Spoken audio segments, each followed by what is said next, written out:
ভালো বেতনের চাকরির লোভে দেশ ছেড়ে গিয়েছিলেন কিরগিজস্তানে। কেউ ইউরোপ যাওয়ার আশায়, কেউ বা গার্মেন্টস সহ বিভিন্ন খাতে আকর্ষণীয় বেতনের প্রলোভনে। কিন্তু বাস্তবে সেখানে গিয়ে স্বপ্ন ভেঙে গেছে তাদের। প্রতারণার শিকার হয়ে শূন্য হাতে দেশে ফিরছেন 180 বাংলাদেশি নাগরিক।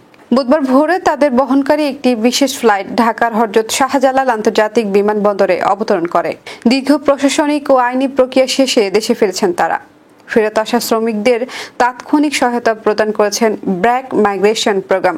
এই কাজে সহযোগিতা করেছে পররাষ্ট্র মন্ত্রণালয়, প্রবাসী কল্যাণ ও বৈদেশিক কর্মসংস্থান মন্ত্রণালয়ের প্রবাসী কল্যাণ ডেস্ক এবং বেসামরিক বিমান চলাচল কর্তৃপক্ষ।